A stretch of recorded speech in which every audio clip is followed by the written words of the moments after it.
Filmtastic February is, or was, a Booktube event created by Annie from the channel Obscure Book Adventures. It was co-hosted by Roy from the channel Roy Reads Anything, and Duncan from the channel Back Away from the Donkey. Duncan also created the tag. I recorded a version of this back in February, but poor sound quality on the recording made me abandon it.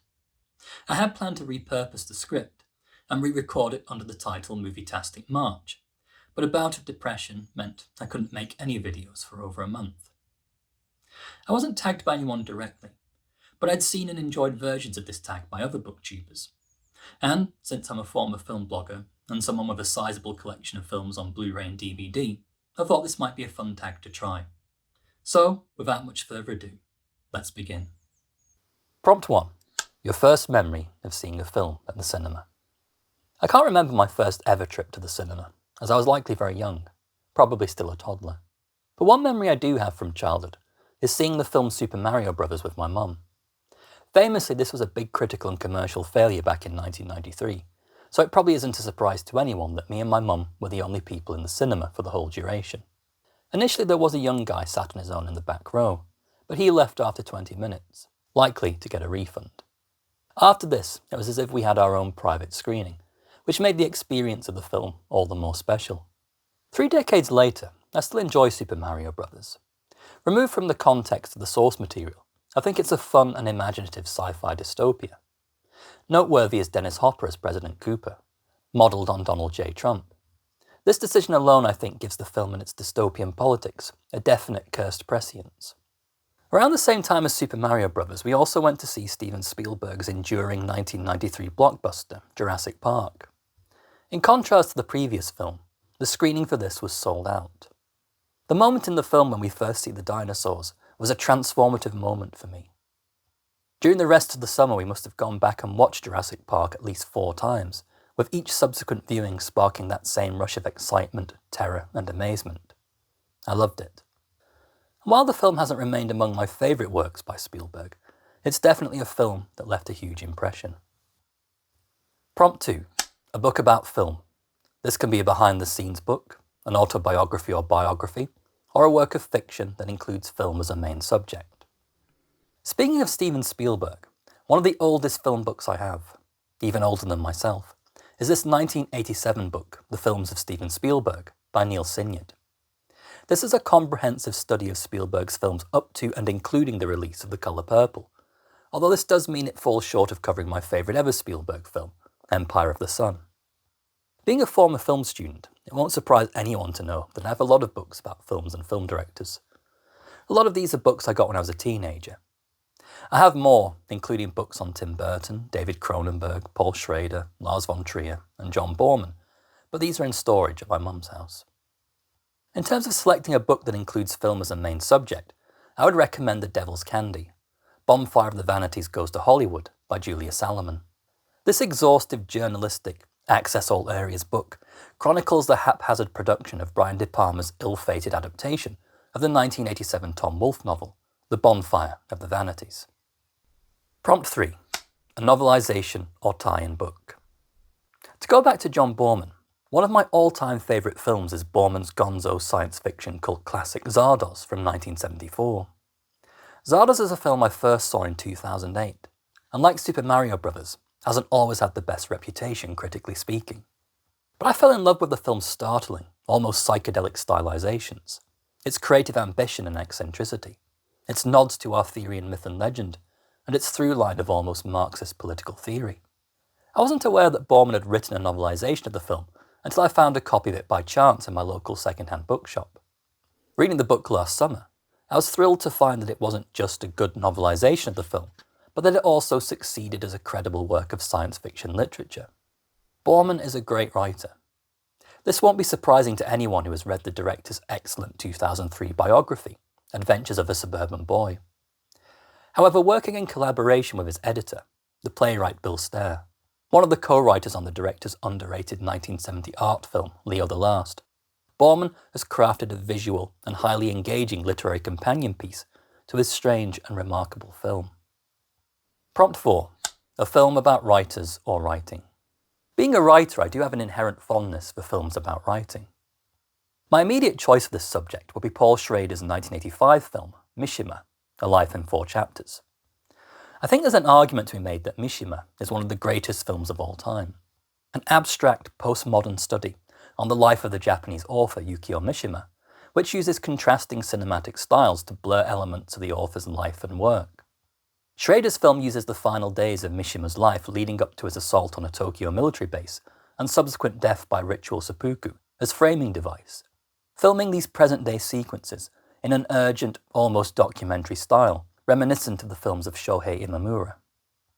This approach is contrasted with theatrical, heavily stylized sequences depicting moments from Mishima's books, specifically The Temple of the Golden Pavilion, Kyoko's House, and Runaway Horses. Intercut with dramatizations of Mishima's own life, his relationship with his grandmother, his conflict with his own sexuality, and his obsessions with honor, the empire, and the human body as a work of art, the vivid hallucinatory sequences adapted from the book give greater weight and insights to the author's complicated life and legacy. The technical aspects of the film are extraordinary, including the work of composer Philip Glass, cinematographer John Bailey, and production designer Ayako Ishioka, who went on to design the extraordinary costumes of Francis Ford Coppola's film of Bram Stoker's Dracula.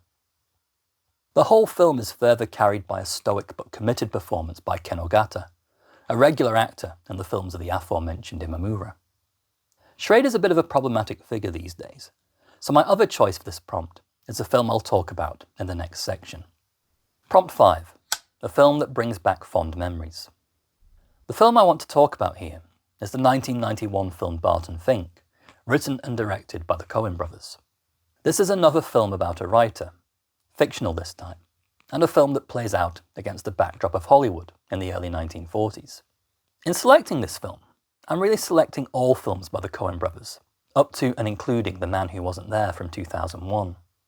Discovering these films as a young teenager, having, like many of my generation, been turned on to the possibilities of film as a vehicle for personal storytelling and creative expression by the popularity and success of Quentin Tarantino, the Coen brothers were the next big step on my journey into film appreciation.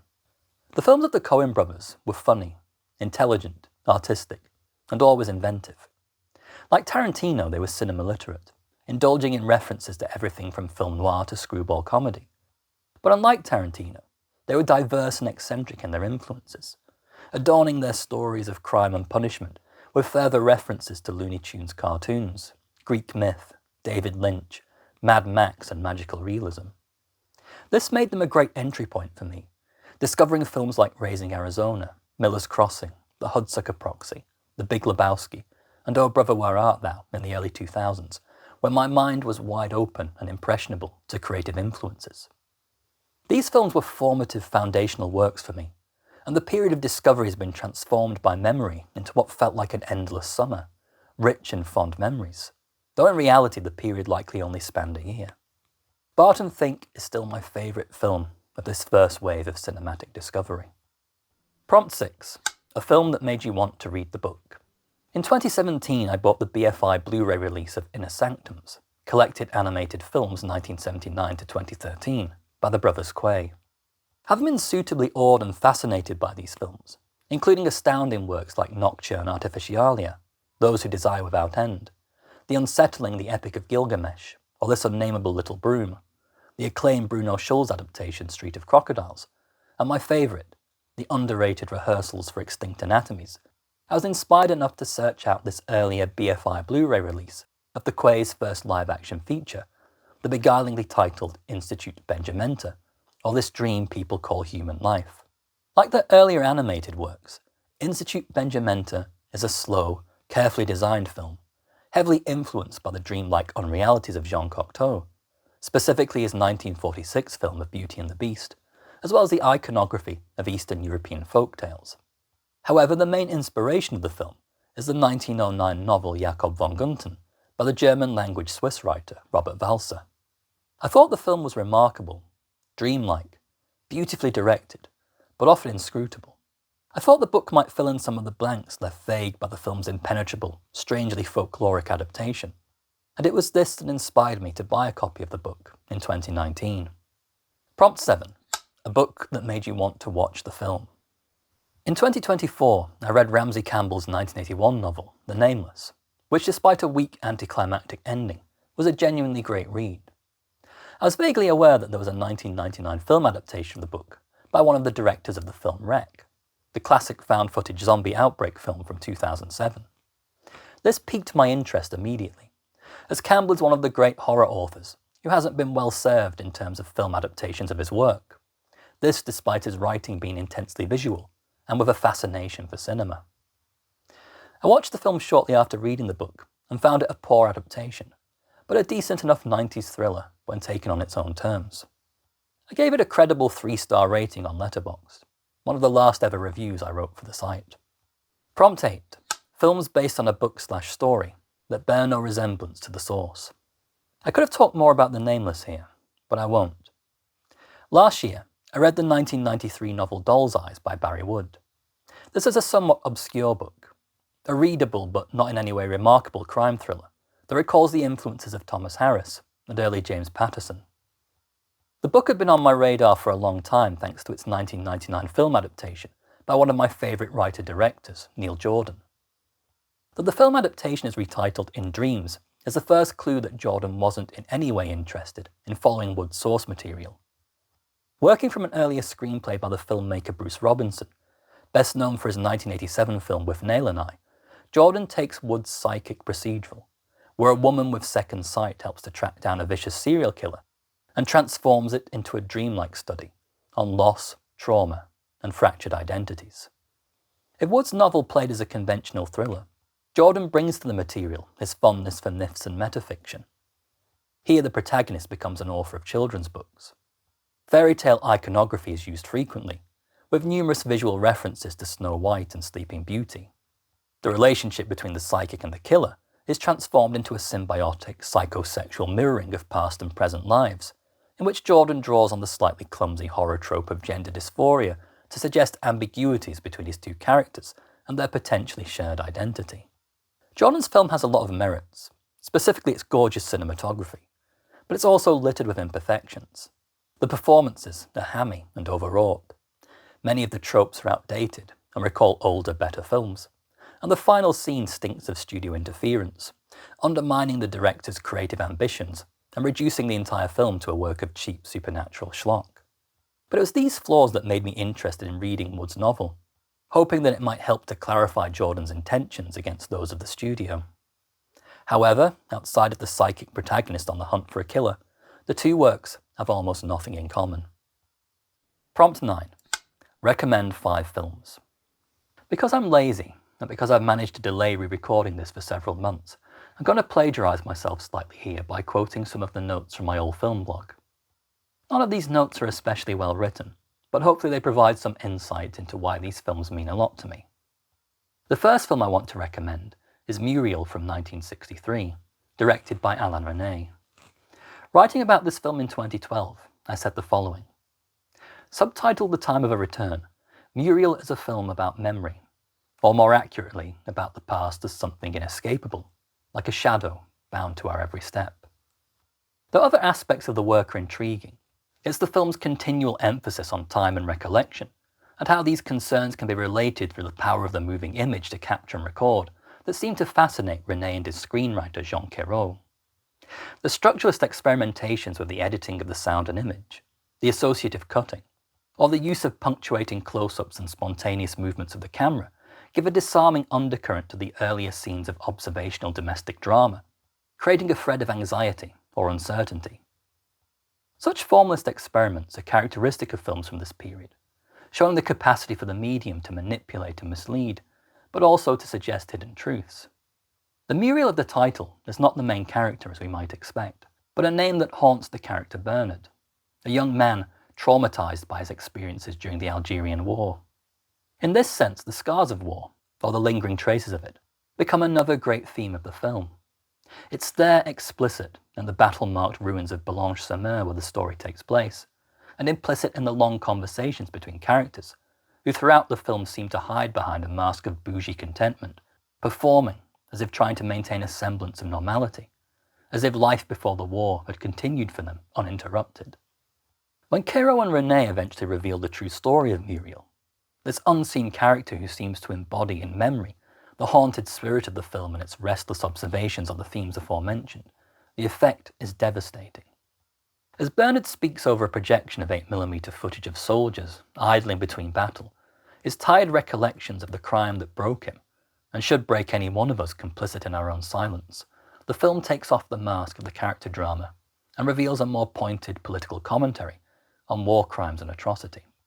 The film leaves the audience to ask the same question that the characters must ask. How do we live with ourselves? The second film I'd like to recommend is the 1989 film Celia, written and directed by Anne Turner. Writing about the film in 2013, I said, "With the significance of its white rabbit, precocious child protagonist, and world of imagined fantasy as possible traumatic break from reality, the film recalls the definite influence of Alice's Adventures in Wonderland.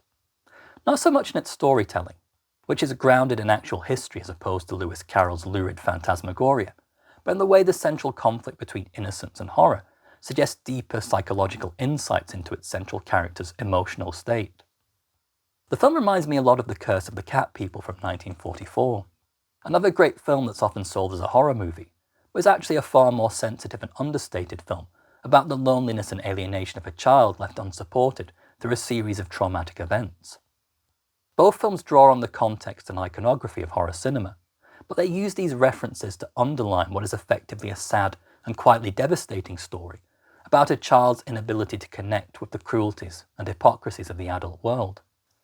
The theme of loss runs throughout the film, beginning with the death of Celia's beloved grandmother as a prelude to the loss of innocence, before finding further expression in events ripped from actual history. Set in the suburbs of Box Hill in the late 1950s, the realities of the communist witch hunt and the efforts to curb the outbreak of myxomatosis provide further traumatic events in the life of the young Celia, creating formative examples of prejudice and performative cruelty that have a detrimental effect on the child's sense of morality, proving disastrous to the emotional well-being and development of this already vulnerable little girl. Anne Turner's keenly observed and emotionally complex film, her feature debut as a writer and director, has to rank as one of the great Australian films for me. It finds a unique and powerful balance between sensitive character study, childhood adventure story, horror movie, period drama, and magical realist parable. The third film I want to recommend is Only Yesterday from 1991, adapted and directed by Isao Takahata. Writing about the film in 2012, I said, "I recognise a lot of myself in the film's protagonist, the 20-something office worker Taeko Okajima, and her escape to the countryside as a respite from the emptiness of her everyday life. What I recognise most is that sense of anxiety, the feeling of being lost or adrift, of wanting more out of life than the job, the family, those natural expectations of adult life that we're supposed to strive for, that mark us out as successful, well-balanced individuals in the eyes of society, regardless of whether or not such concepts or concerns are emotionally gratifying or personally fulfilling." Through Taeko and her restless examination of her own childhood memories, the film beautifully captures that feeling of nostalgic yearning that comes to the best of us when we reach a certain age. That age between the carefree adventures and discoveries of childhood and the commitments and responsibilities of later life. As a character, Taeko is happy to simply exist, to work comfortably for the joy of working, living and surviving as a means to share moments and interactions with like-minded people, to be close to the land and the beauty of nature, to recapture that childhood feeling of endless summer days when everything was simple, possible, and within reach. With Only Yesterday, Takahata has produced a film that is every bit as human in spirit as his devastating 1988 masterwork Grave of the Fireflies. But this later film finds an overwhelming sense of hope and optimism in its quiet reconciling of past and present traumas. It's an intimate, keenly observed film, rich in atmosphere, emotion and depth, where the adult Taeko's introspective journey into the memories of her childhood is powerful enough to compel the audience to contemplate our own recollections of the past and our dreams for the future. The fourth film I want to recommend is Marie Antoinette from 2006, written and directed by Sofia Coppola.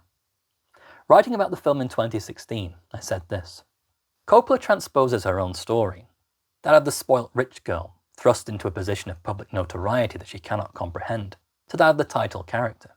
In doing so, she exaggerates the naivety of the real-life historical figure, creating in the process a more modern, personal, potentially feminist commentary on the way young women are often made to suffer for the sins of the husband, father, brother, patriarch, picked on and destroyed in the case of Marie, not for her own inherently adolescent decadence, but for the poor decisions of her husband and the generally restricting environment that she's forced to endure. In the title role, Kirsten Dunst gives one of the great performances of the 2000s, maybe even of the current century. Unlike the blockbuster role she was best known for at the time, Marie Antoinette showcases the actor's usual charm and radiance, but presents us with a tangible undercurrent of conflict, frustration, fear and depression, which is always there just beneath the surface. Her interpretation of the character as someone stripped of agency, an ornament to be shown off or neglected depending on the circumstances of the scene, is multifaceted. The implications of her final scenes, including that dreamlike moment in which she offers herself up to the braying mob, are both haunting and quietly upsetting. Likewise, Coppola's filmmaking is deeply sensitive to the circumstances of the character. Her approach to the film has an enormous passion and energy, less a conventional style period film than something as radical as works by Derek Jarman or Sally Potter, specifically films like Edward II from 1991 or Orlando from 1992. Her direction is sometimes anarchic, brash, filled with deliberate anachronisms, specifically in the use of contemporary pop and alternative music on the soundtrack, which each impose a modern reading on historical events. The final film I'd like to recommend is the 2010 film The Illusionist, adapted and directed by Sylviane Chomet. Again, writing about the film in 2012, I wrote the following. The card delivered at the end says magicians don't exist. But what is cinema if not a magic act? An attempt to conjure great spectacle and with it genuine emotion. Chomet's film, an effort to bring to life through animation an unrealised script by the immortal French filmmaker Jacques Tati, is a poignant work about the passing of time, from childhood to old age, from innocence to cynicism, and a reminder that every artist, no matter how passionate or committed to the craft, will one day suffer defeat at the hands of an indifferent culture, which crushes the spirit, no matter how pure the original intention might have been. Though Chomet will never admit it, the scenes of furtive bonding between his central characters, this lanky avatar for Tati, and the young travelling companion who follows him on a journey through the cabarets and nightclubs of a dying world, gestures towards an on-screen representation of the longed-for reconciliation between the real Jacques Tati and his eldest daughter Helga Marie Jeanne Schiele, who the filmmaker had abandoned at birth. The tragedy of this relationship haunts the film, giving it a genuine sorrow that cuts through the slapstick and caricature that we might expect from the director of The Triplets of Belleville, turning that final declaration into a bittersweet lament for the role of the illusionist, the showman adrift in a world of harsh reality, obligation and responsibility. Although often amusing, the subtle sadness that exists at the edges of the film is often overwhelming. Prompt 10. The final prompt, as ever, is to tag others. As February is long gone by this point, I hope the original creators of the tag don't mind me mucking around with the title and repurposing their work with Filmtastic February to give it a second life in May. But I did see this as my last opportunity to take part in one of the few recent tags that actually interested me. I will tag some of my favourite channels in the description, but as usual there's no obligation to take part. If you do decide to take part, then please remember to tag me in your video so I can give it a watch and a like, and subscribe if I haven't already. As ever, thanks for watching.